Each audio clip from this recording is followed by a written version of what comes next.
Olá a todos. Nós estamos já falando de prescrição, se eu não me engano, essa é a nossa terceira aula, prescrição não, desculpa, de individualização da pena, e essa é a nossa terceira aula de individualização da pena. Nós não devemos terminar hoje, mas acho que é até importante a gente ter mais uma aula, porque hoje a gente vai falar das atenuantes, vamos fazer uma diferença entre as diversas atenuantes, e a gente fala na próxima aula das causas de aumento e diminuição de pena, e é bom quando a gente entrar em causas de aumento e diminuição de pena, nós vamos entrar até em algumas particularidades da teoria geral do delito, que é o erro na execução da pena, quando isso gera diminuição de pena. Então, vai ser importante que a gente faça uma revisão também daquela parte geral. Então, hoje a gente dá continuidade à individualização da pena. Vamos lá começar. Sejam todos bem-vindos. Mais do que bem-vindos. Eu, como sempre, aqui nessa minha dificuldade com os slides. Mas eu já devia, né? Eu já devia apresentação de slides, tá vendo?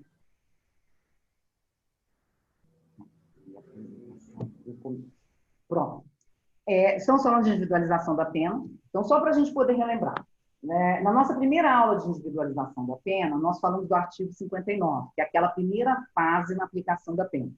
Falamos dos requisitos da pena base, ou seja, os elementos que são considerados quando da pena base, que é culpabilidade, que não é a mesma culpabilidade lá quando da condenação, antecedentes, conduta social, personalidade do agente, motivos, circunstâncias, consequências, comportamento da vítima. Aqui é o nosso sistema trifásico, né? Então, nós já falamos da primeira fase, e nós estamos na segunda fase, que é quando nós consideramos as circunstâncias atenuantes e agravantes. As agravantes nós falamos na aula passada, né? Nós chegamos a falar das situações que agravam a pena. Focamos muito na questão da reincidência, que a gente imagina que seja uma das agravantes, né, que hoje ela tem um número de reconhecimento maior, é a que pode suscitar mais dúvidas. Bom, circunstâncias que atenuam a pena. A primeira delas é ser o agente menor de 20 anos na data do fato, maior de 70 anos na data da sentença. Eu me recordo que quando o Código Civil novo, que já não é nem tão novo, entrou em vigor, foi no ano de 2003, né? Eu me recordo que foi o ano do nascimento do meu filho. E a polêmica que surgiu com a entrada do novo Código Civil era justamente se essa atenuante se mantinha. Porque até 2003, a maioridade absoluta ela era atingida, né, aos 21 anos. Apesar do Código Penal contemplar a maioridade penal aos 18 anos. Então, houve toda uma polêmica, né, que esse prazo de 21 anos ele dava-se em razão em razão dessa maioridade do Código Civil. Eu me lembro disso, a gente vai lembrando, né? Como é que a gente vai envelhecendo. Gente, eu me lembro desse debate. Né? Lógico que esse debate não existe mais, né? 17 anos depois, não existe mais. Foi muito claro o posicionamento de que essa idade, que é considerada minoridade, não tem nenhuma relação com o Código Civil. E se, porventura, o legislador que viesse considerar. Então, se o agente, na data do fato, tem entre 18 e 21 anos, considera-se como atenuante. Ou é maior de 70 na data da sentença. Gente, essa sentença aqui a gente considera como uma sentença condenatória. Não é na data da confirmação em fase de recurso. Aqui segue o mesmo parâmetro que nós vamos ter quando da prescrição, que a gente chegou a trabalhar com essa idade de 70 anos. Assim, o sujeito fez 70 anos quando do recurso. Não o considera. Nós temos também a súmula 74, que ela deixa claro que, para o reconhecimento do STJ, da menoridade, requer prova de documento hábil. Então, não basta apenas a alegação. Então, tem que se ter a prova de que tinha 18, ou entre 18 e 21 anos na data do fato. Aí vocês devem estar se perguntando assim, né, como é que isso é possível, né, como é que você tem uma súmula tão óbvia? Gente, mas é impressionante que a gente ainda tem pessoas que não têm documento, né? Tem pessoas que não têm documento que comprovem. E existe uma situação interessante. Antigamente, era muito comum que os filhos fossem registrados. Vocês vão até falar, minha mãe foi assim, meu pai também, minha tia, fossem registrados 1 ou 2 anos a mais. Né? Então, o que acontece? Tá lá, olha só, o menino foi registrado 2 anos a mais, e na realidade ele tem 19, mas pela certidão ele tem 21. Vai valer a data do documento. Né? É uma pena isso, mas na realidade não existe como se comprovar isso de uma outra maneira. Então, eu creio que essa primeira atenuante é uma atenuante mais tranquila. Essa preponderância aqui da idade, eu volto a falar lá no final hoje, tá? Que a gente vai ter um artigo que fala dessas circunstâncias que preponderam, e a idade é uma delas, mas a gente volta a falar. Bom, uma outra atenuante que nós vamos ter é o desconhecimento da lei. Aí aqui já é interessante que a gente já vai falar um pouquinho da chamada erro sobre ilicitude. A gente já vai fazer um passeio aqui na parte geral. Bom, lembra que a gente tem um chamado erro sobre a ilicitude que está lá no artigo 21, em que ele diz assim: o desconhecimento da lei é inexcusável. O erro sobre a ilicitude do fato, se evitável, isenta de pena, se evitável, poderá diminuí-la de 1/6 a 2/3. Olha só, gente, o que nós temos aqui? Nós temos desconhecimento da lei, que é uma atenuante, que já vai ser lá na segunda fase, tá? Nós temos o erro da ilicitude, que também é chamado de reconhecimento da ilicitude, que ele pode gerar exclusão da culpabilidade, se é inevitável, ou ele será uma causa de diminuição de pena. Que a gente até vai falar sobre isso quando a gente entrar em causa de diminuição de pena. Então, nós temos 3 situações. Então, como eu faço essa diferença? Como é que eu digo que eu vejo se é um erro sobre a ilicitude, que é aquele erro que a gente diz que é evitável, que pode diminuir a pena? Eu entendo que é um erro sobre a ilicitude inevitável, que isenta de pena, ou eu trabalho sobre uma questão de desconhecimento da lei? Bom, o que se tenta fazer, quase não se tem jurisprudência sobre isso, porque, na realidade, elas são poucamente reconhecidas com base, com base, né, no jargão que nós temos, que a ninguém é dado o direito de desconhecer a lei. Contudo, esse desconhecimento da lei, quando a doutrina faz uma diferença, que seria a ignorância dos dispositivos legais. E o erro sobre a ilicitude, na realidade, é aquele potencial conhecimento da ilicitude. Então, o que nós vamos dizer é o seguinte: esse potencial conhecimento da ilicitude é o dever de informar-se. Havia a possibilidade de informação ou não? Então, quando a gente diz o seguinte, que a pessoa desconhece a lei, né, o desconhecimento da lei para ser aplicado, ele depende do nexo de causalidade com a conduta que foi praticada. Então, aqui, o que eu vou dizer é o seguinte, é que eu desconheço apenas os dispositivos legais. Isso aqui só vai ser uma atenuante. Agora, se realmente houve um erro, ou seja, sobre o próprio caráter ilícito daquilo que eu estou fazendo, daquele crime que eu pratiquei, eu vou entrar aqui, uma exclusão de culpabilidade, que eu entro se o erro é inevitável, ou se ele é evitável em causa de diminuição de pena. Isso é bom ficar claro, só que a gente vai voltar nisso aqui quando eu for falar das causas de diminuição de pena. Porque, olha só, esse desconhecimento da lei, eu vou aplicar na segunda fase.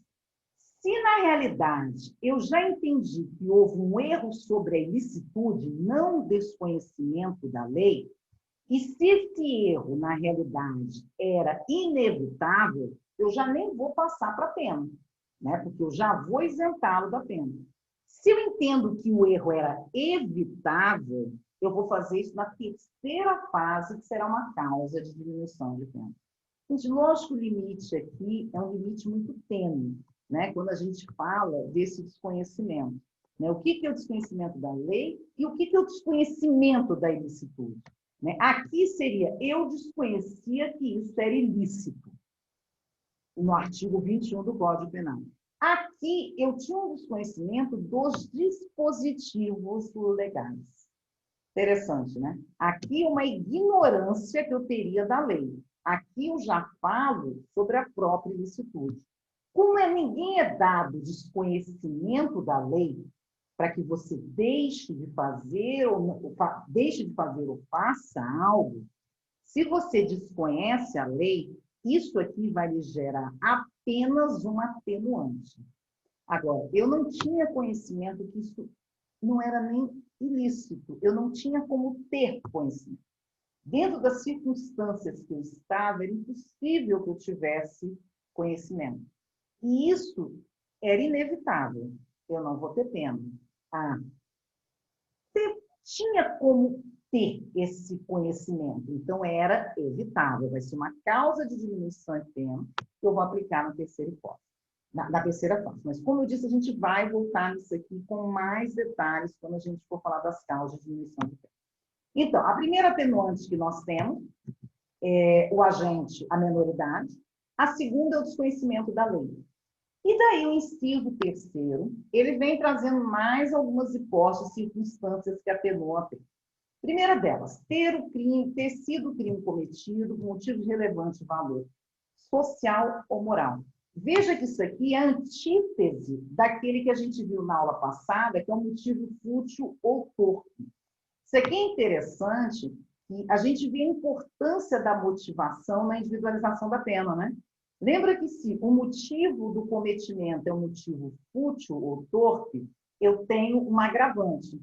Se eu tenho um motivo de relevante valor social ou moral, eu tenho aqui uma atenuante, né?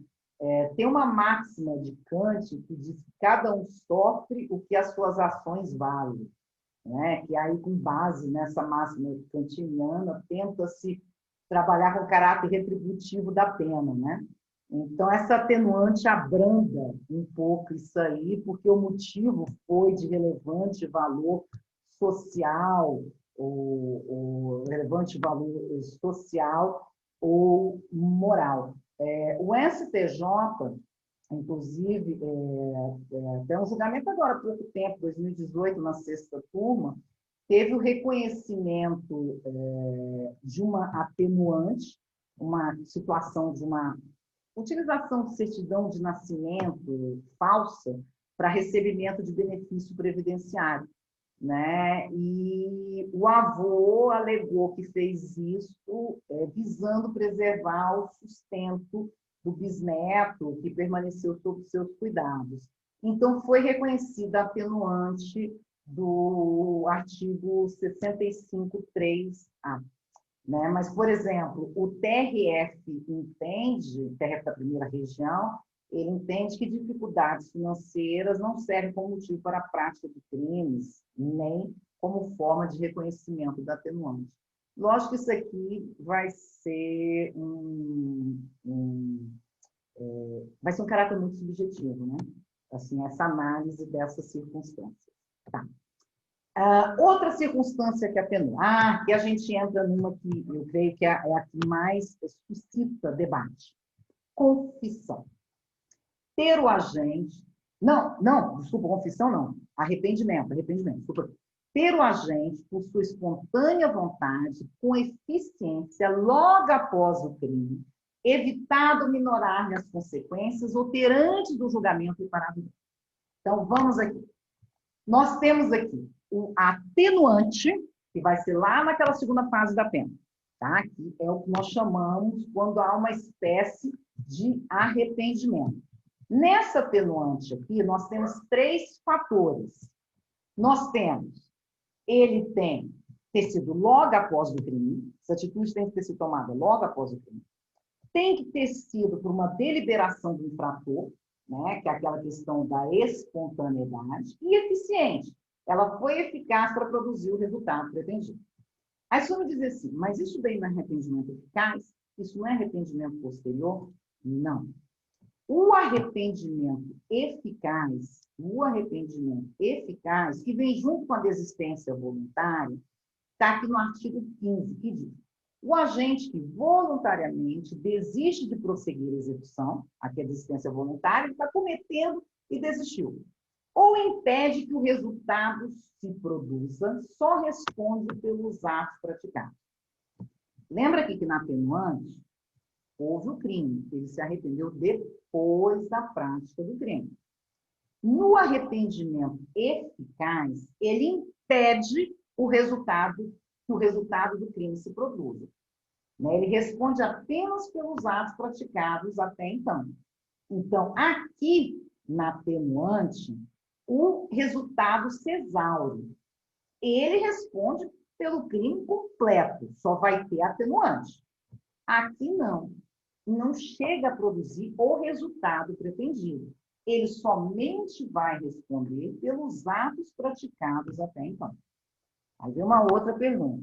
Mas não existe um tal de arrependimento posterior que ele também vai ser uma causa de diminuição de pena?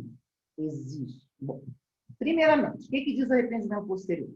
Nos crimes cometidos sem violência ou grave ameaça à pessoa, reparado o dano ou restituída a coisa, até o recebimento da denúncia ou da queixa por ato voluntário do agente, a pena será reduzida de 1 a 2 terços. Tá. Então, vamos ver a diferença entre eles. Primeiro, o arrependimento posterior, o crime precisa ser cometido sem violência ou grave ameaça à vítima. E o dano deve ser reparado até o recebimento da denúncia ou da queixa. Até o recebimento da denúncia ou da queixa. Então, no caso do arrependimento, da atenuante, nós vamos ter que essa reparação pode ter sido até depois. Né? Então, no caso do arrependimento posterior, para que haja diminuição de pena, né? Para que haja diminuição de pena, isso tem que ter sido até a denúncia ou queixa. E aqui na atenuante não se fala também que não sejam processos que tenham crimes com violência. Lá no caso, nós vamos ter, a lei não faz essa diferença da atenuante, já no arrependimento posterior faz. Então, o que nós vamos ter? Atenuante, se a reparação do dano é depois da denúncia ou da pena, só é uma atenuante na segunda fase.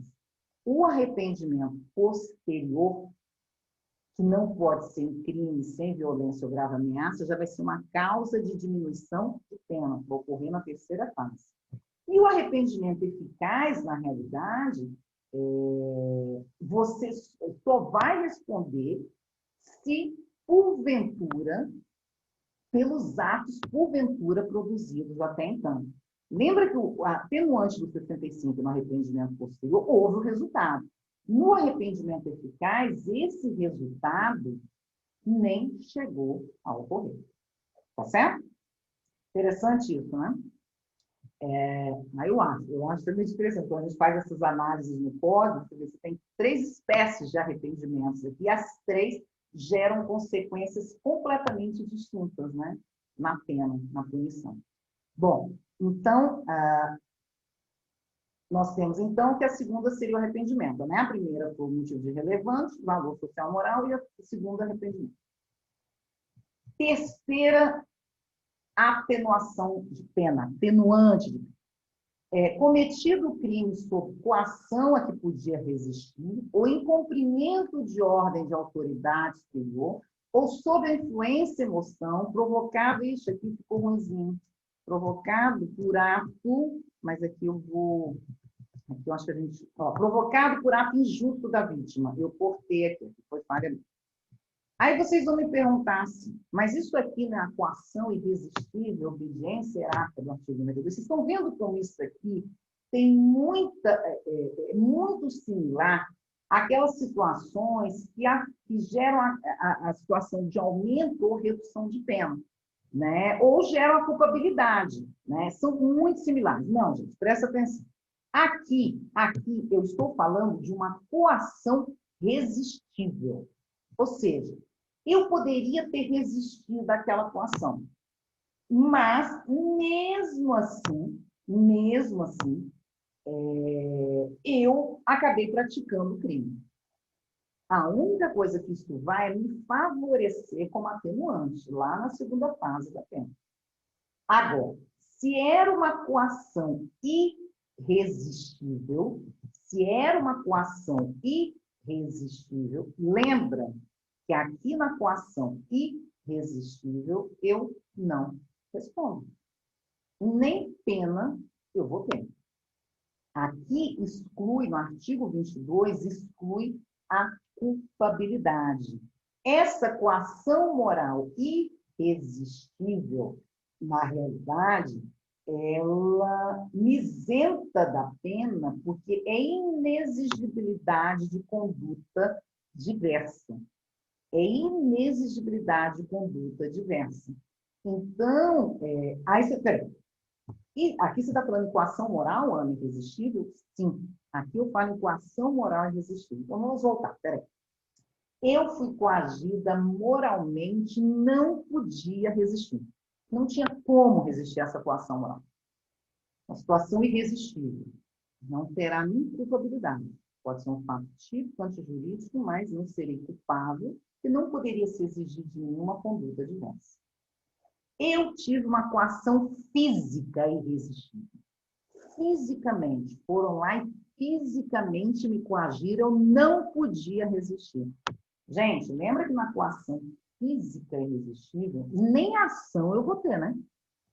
Nem ação eu vou ter. Então, isso nem entra no mundo, porque na coação física irresistível eu não agi. Não foi um ato meu. Não foi nenhum ato meu. Tá. Eu fui coagido física ou moralmente, de uma forma que dava para resistir. Mas mesmo assim eu pratiquei o crime. Eu vou responder? Vou. Será fato típico? Sim. Será antijurídico? Sim. Será culpável? Também sim.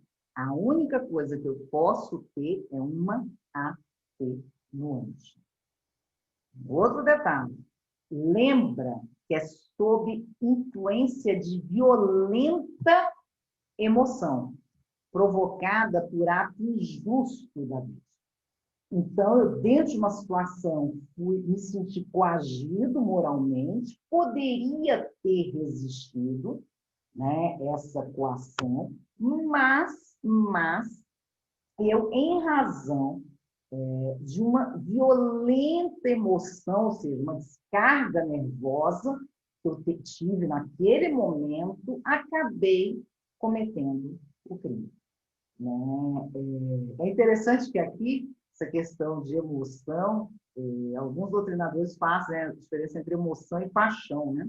Dizem que a emoção é uma descarga nervosa de breve duração. E a paixão é um estado crônico, perpetua pelo tempo. Né? Então, para fazer essa diferença, porque aqui foi algo que foi acometido de uma emoção súbita, né? Então, aqui haverá atenuante. E olha só que interessante. Lembra que eu que fui resistivelmente coagida, eu terei atenuante. E lembra que a gente viu na nossa aula passada que aquele que coage, ele tem uma agravante. Então, aqui é antítese também daquela agravante. Né? O que é coagido, na realidade, ele vai ter um atenuante, e aquele que coage, ele vai ter uma agravante. Né?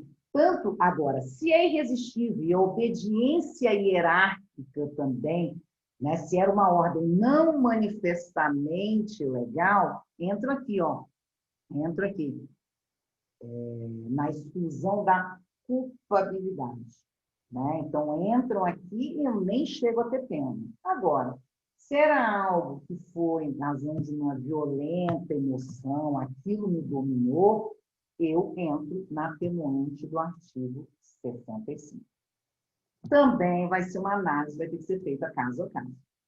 Né? São poucas também as jurisprudências que a gente tem, esse desconhecimento de lei. É muito difícil você ter ações em que isso seja reconhecido. Né? Mas, de qualquer forma, eu senti que eu fui coagida pelo meu chefe, fiquei com receio de perder emprego. Era algo que eu poderia resistir? Ele ali na hora acabou me provocando de uma maneira, eu fiquei dentro de uma violenta emoção e acabei praticando um ato ilícito X e que vai me gerar uma atenuação, uma atenuante de pena. Essa aqui que eu acho. Outra que eu creio que é uma das que a gente tem mais jurisprudência é a confissão. Essa semana tem um juiz do Amazonas, eu não sei se é da Justiça Federal, vou até dizer que é público, né, que é o Luiz Carlos Valois, excelente doutrinador, e ele tem livros excelentes, fez uma tese sobre drogas muito interessante, é de Manaus, eu não sei se é do TJ de Manaus ou é da Justiça Federal do Amazonas. Ele fez um comentário no Twitter dele, que eu sempre dizia isso, que ele disse que rico faz colaboração premiada e pobre é confissão, né? Para a gente ver a diferença aí de punição. Né? Mas só para a gente, né, trabalhar dentro dessa questão criminológica, aí, só para poder gerar uma distraçãozinha. Mas, no fundo, é isso, né? Bom, confessado espontaneamente perante a autoridade, a autoria do... Bom, aí agora a gente entra, o que é essa confissão? Nós temos a súmula 545 do STJ, que ela diz que quando a confissão é utilizada para a formação do convencimento do julgador, o réu faz jus à atenuante do 65.3b. Então, e essa confissão, mesmo que a confissão, o STJ entende que mesmo que seja uma confissão qualificada, o Supremo já tem controvérsias quanto a isso. O que eu quero dizer como confissão qualificada? É aquela que o réu admite a prática do fato, mas, no entanto, ele alega nas suas teses defensivas aquelas discriminantes ou exculpantes, como, por exemplo, olha, eu fiz, eu matei, mas eu matei porque se eu não fizesse, ele ia me matar. Né? Ou seja, ele alegou uma legítima defesa, né? Que alguns entendem como confissão parcial. Né? O Supremo, na realidade, ele tem decisões nos dois sentidos, entendendo que essa atenuante da confissão ela pode ser aplicada mesmo quando qualificada ou não. Né? Agora, o STJ já tem um posicionamento que se essa confissão, mesmo parcial, né, ela serviu, ela foi utilizada como fundamento para a condenação, ela deve ser aplicada. Que é o que diz a súmula 545, né? Então, o STJ já tem esse posicionamento que mesmo que ela tenha, na realidade, sido parcial. Esse aqui de preponderância nós vamos falar um pouco mais ao final, né, para falar da questão da preponderância. Uma outra questão confessou na fase inquisitorial e em juízos que retratou. Né? O posicionamento do STJ também é no sentido de que é irrelevante a retratação. Né? Se ela serviu para corroborar o acervo probatório, mesmo que depois ele diga, olha, eu não, aquilo que eu confessei era mentira, eu me retrato em tudo que eu disse, o STJ se posiciona no sentido de que é válida a confissão. Então, a confissão, ela serviu para o acervo probatório, ela, né? Ela auxiliou no acervo probatório. Então, essa confissão é tida como válida também. Aí eu pus aqui a preponderância, mas a gente vai voltar nela, tá? Confissão e a menoridade, né? A gente colocou aqui como preponderância, mas a gente vai, eu vou explicar um pouquinho mais adiante isso aqui.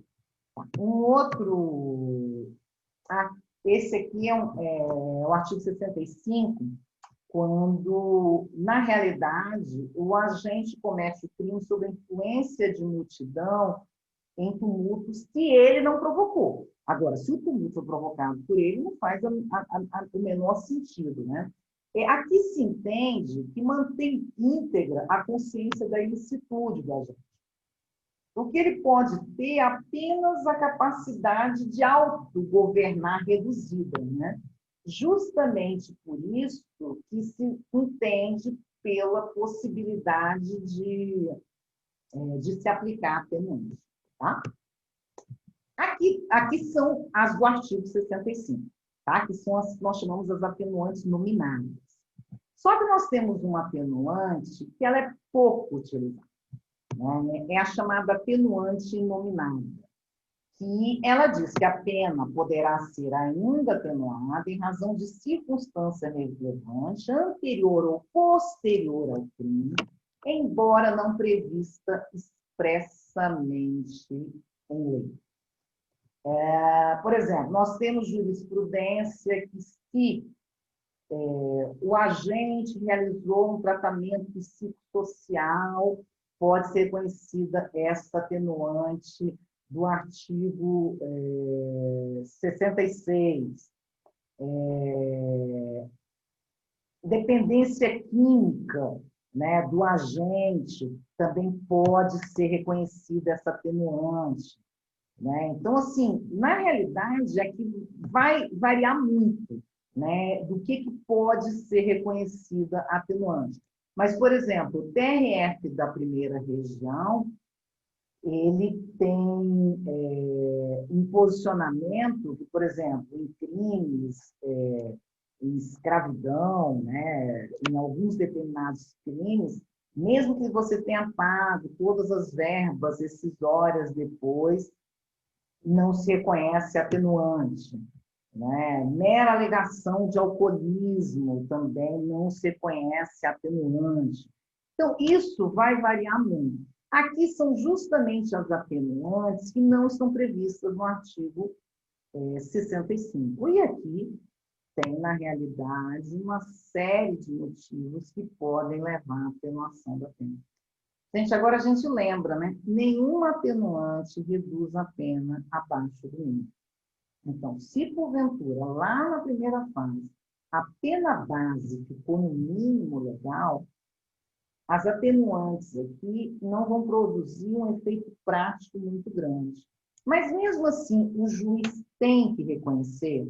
Sim, mesmo assim, o juiz teria que reconhecer. Vamos supor que numa sentença de primeiro grau, o juiz fixa a pena base no mínimo. E o sujeito confessou. Confessou com relevante valor social e moral. Aí vem a pergunta, mas mesmo que essa atenuante não gere um efeito prático, ele tem que reconhecer? Sim, sim.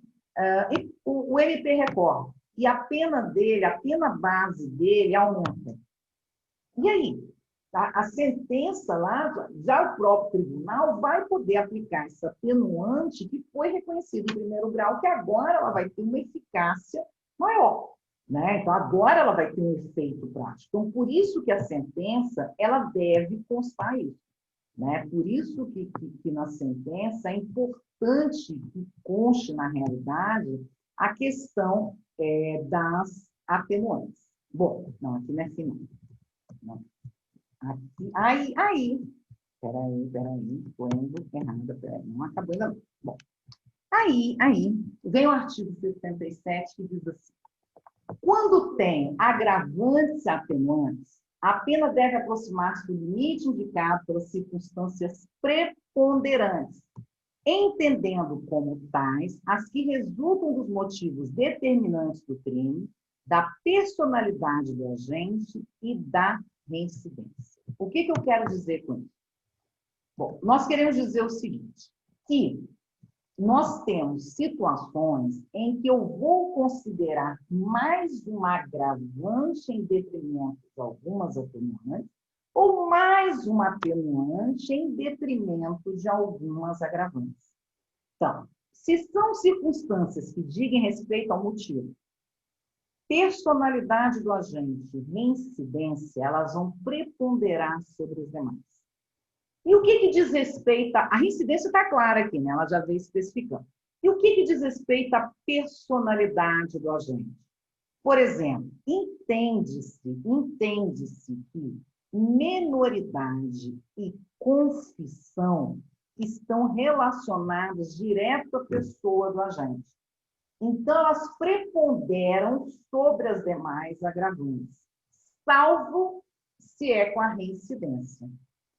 A reincidência prepondera sobre as demais atenuantes, salvo se é com essas da personalidade. O que eu quero dizer com isso?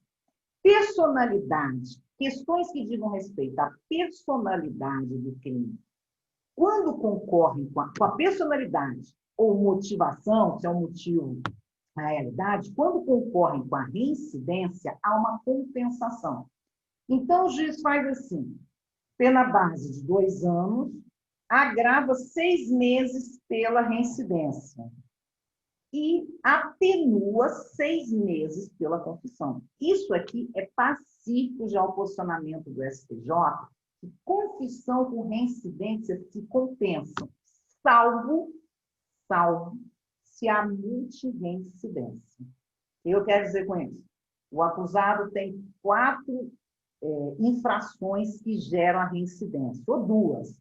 Uma eu posso utilizar para compensar com a confissão e a outra eu posso agravar.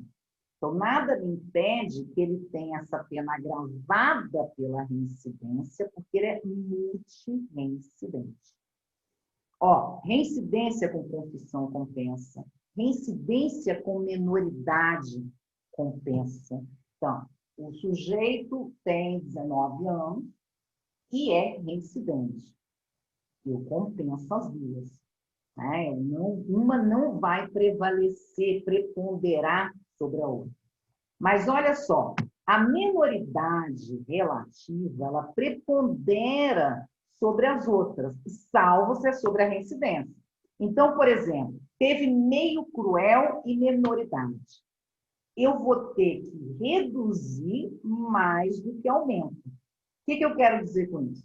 Se eu aumento 6 meses de meio cruel, a menoridade vai prevalecer sobre a reincidência. Olha aqui, ó, motivo torpe, recurso, a menoridade vai prevalecer sobre o meio cruel. Motivo torpe, recurso que dificulta a defesa da vítima, coabitação, meio cruel, dissimulação, em todas essas hipóteses, a confissão prepondera. Em todas essas hipóteses. Então, o que eu digo? Vamos lá.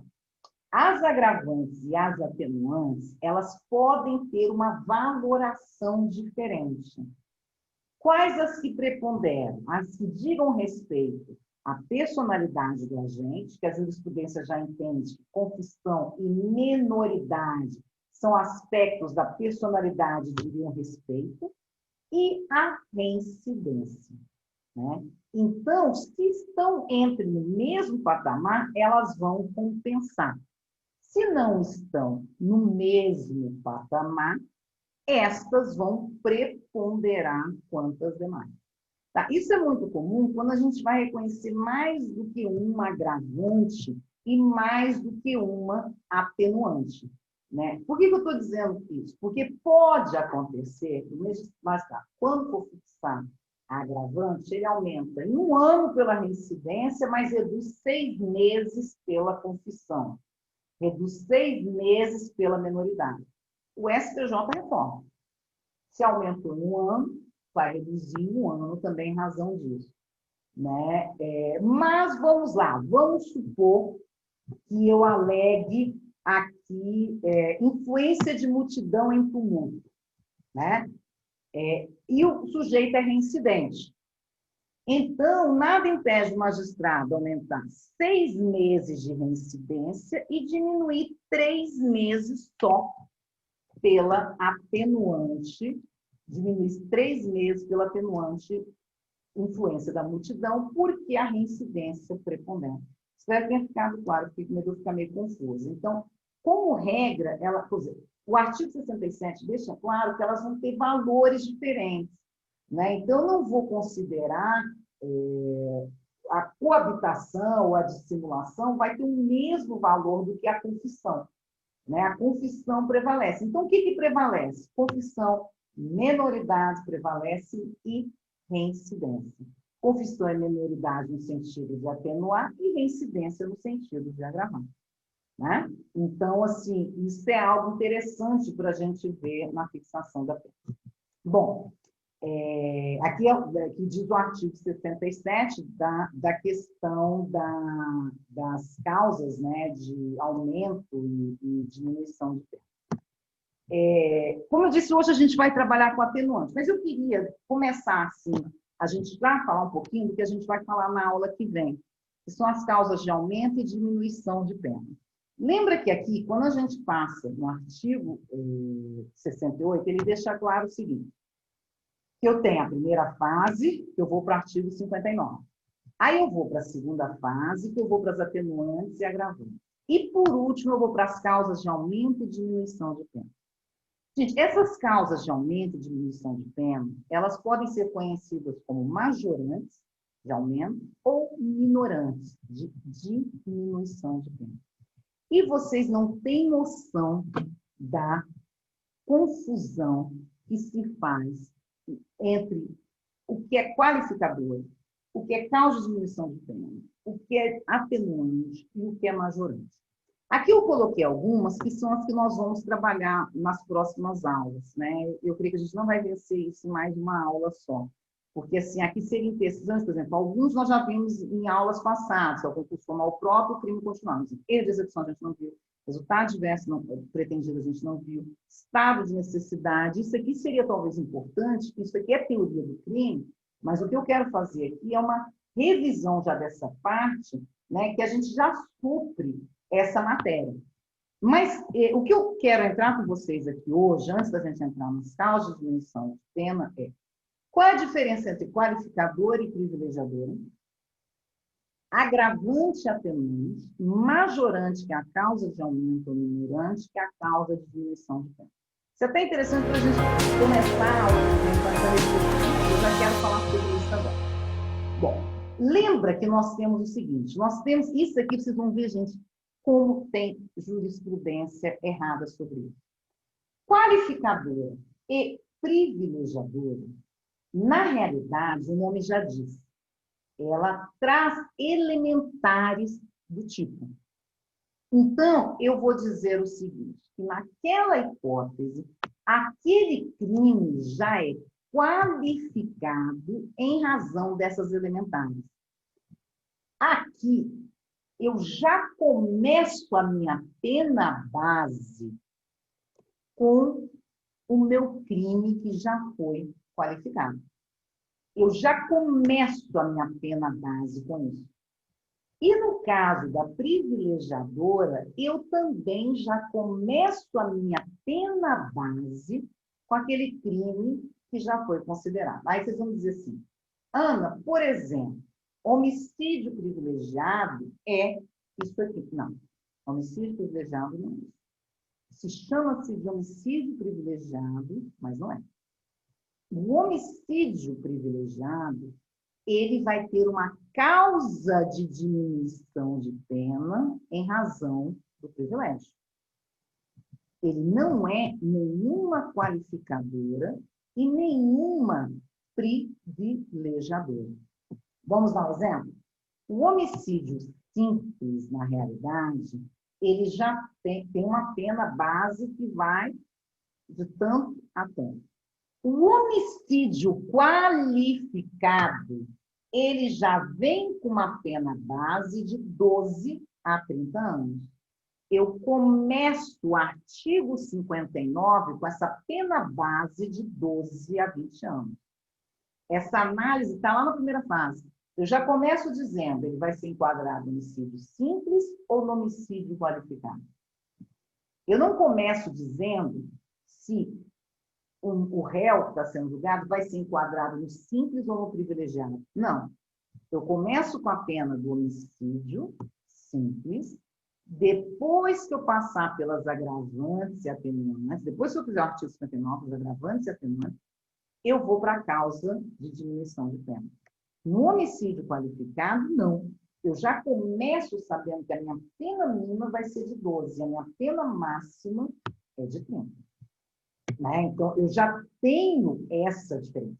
A qualificadora, ela altera a pena máxima e mínima, e ela traz elementares do crime. É como se ela fosse um tipo derivado autônomo independente. Então, a análise já é na primeira fase. Então, por exemplo, quando eu trabalho com homicídio qualificado, eu digo que ali eu já começo com base naquele tipo penal. Ana, qual a privilegiadora que a gente tem como exemplo? Sabe qual exemplo, né, que nós temos da privilegiadora? É a corrupção passiva privilegiada, que está lá no 317 do parágrafo 2º. Né? A pena já começa naquilo. A pena já começa nessa privilegiadora. Então, Ana, quando eu digo assim, eu vou reduzir de 2/3, 1/3, 1/6, isso é privilegiador ou qualificador? Não. Isso vai ser majorante ou minorante. Só que quando vocês forem ver a jurisprudência, vocês vão ver que a expressão minorante nem é utilizada. Utiliza-se muito essa expressão qualificador, privilégio, como sinônimo de causa de aumento de pena ou causa de diminuição de pena. E não é. E não é. Não é. Então, na realidade, o que eu tenho aqui, a qualificadora e privilegiadora, eu já começo com uma pena base alterada. A lei diz assim, em razão X, esse crime vai ter uma pena de 2 a 10 anos. Eu começo por ali. Aí eu vou, com base naquele patamar dado pelo legislador entre mínimo e máximo, já com a qualificadora e privilegiadora, eu começo o cálculo de pena do 59. Vou para as agravantes e atenuantes que nós vimos. Né? Que nós vimos lá no artigo 61, 62, 65, 66. Para, em último lugar, que é o que nós vamos estudar na próxima aula, a gente falar em causas de aumento ou diminuição de pena. Aqui, a lei já me estabelece mínimo e máximo, eu começo com base naquela pena. Aqui, nas agravantes e atenuantes, eu não posso ir além do mínimo quem vinha além do máximo. Aqui, na causa de aumento de pena, ou na de redução, eu posso vir aquém do mínimo ou além do máximo. Né? Então, como eu faço a diferença na prática? Quando a lei fala, será reduzido 2/3, 1/3, pela metade, é uma causa de diminuição de pena. Quando a lei já fixa uma pena mínima ou pena máxima, eu vou ver o tipo penal e vou falar, isso aqui é ou não é uma corrupção passiva privilegiada ou um homicídio qualificado. Eu estou vendo que a lei está fixando uma pena mínima e máxima diferenciada da que fixou para o crime simples. E as agravantes, a lei nem fixa, né, parâmetro para que você tenha. Aí, deixa eu ver se está aqui. Tem esse voto, vamos fechar esse voto, né, muito interessante do ministro Gilmar. Esse voto, na realidade, ele foi dado, foi um voto visto do ministro Gilmar, mas ele tem repetido esse voto dele em vários acórdãos no Supremo, né, justamente tentando trazer essa diferença. Aqui é a questão do tráfico privilegiado, que tem lá, né, na lei de entorpecentes, na lei de tráfico. E aqui o debate desse HC 118.533 foi justamente o reconhecimento, né, do tráfico privilegiado como crime hediondo ou não. Então, olha só que interessante. Não desconheço que o artigo 44 menciona os tipos penais que são considerados hediondos. Aqui nós estamos falando lá da lei de tráfico, tá? Incluindo na lista o artigo 33, caput, parágrafo 1º. Muito embora se costume falar em tráfico privilegiado, em verdade, o parágrafo 4º traz uma causa de diminuição de pena aplicada sobre o artigo 33, caput, parágrafo 1º. Então, o que diz o parágrafo 4? Os delitos definidos no caput e no parágrafo 1º desse artigo, as penas poderão ser reduzidas de 1/6 a 2/3. Isso aqui já não é privilégio. Isso aqui é causa de diminuição de pena, ignorância.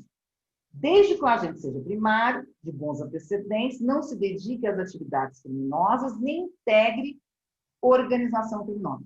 Ana, qual seria uma terminologia correta? Seria chamar tráfico minorante, porque tem uma causa de diminuição de pena.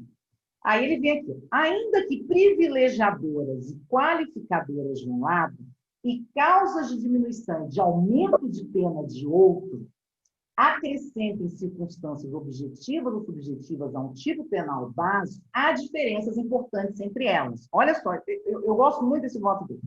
As privilegiadoras e qualificadoras trazem uma nova combinação de pena, respectivamente inferior ou superior àquela do tipo básico. Já as causas de diminuição ou aumento de pena estabelece um percentual de redução ou aumento sobre a pena combinada no tipo básico. Então, isso aqui do parágrafo 4 da lei de entorpecente não é um privilégio, é uma causa de diminuição de pena. Então, quando eu falo tráfico privilegiado, eu estou falando de uma forma incorreta. Que se fosse tráfico privilegiado, dizia o seguinte, se o tráfico, né, se é praticado para o réu primário de bons antecedentes, a pena será de 1 a 3 anos. Mas ele não disse. Se ele dissesse que a pena seria de 1 a 3 anos, eu já começaria a minha pena base, com base, né? Ficou ruim, né? Eu começaria a minha pena base tendo isso como parâmetro. Mas não. Ele disse aqui que eu vou poder minorar. Então, vou utilizar esse parágrafo 4 lá na terceira fase. Aí, só para a gente fechar. Não há dúvida, não temos diante um tipo penal novo, nem em relação ao tráfico de crime de drogas. Nem mesmo um tipo derivado se trata. Lembra que eu disse que a privilegiadora e qualificadora, você vai ter um outro tipo penal. Ninguém comete o crime do 33, parágrafo 2º. Comete o crime do artigo 33, caput, ou do seu parágrafo 1º, ainda que na terceira fase da aplicação da pena, o agente seja beneficiado pela diminuição de pena prevista no parágrafo 4. Não há um tipo penal derivado, mas a incidência de uma causa de diminuição de pena. Ai, meu Deus. Aqui, ó. Peraí. Eu só queria para a gente não perder, né? Desculpa, gente. Eu ainda... não há um tipo penal derivado, mas a incidência de uma causa de diminuição de pena sobre o tipo penal básico.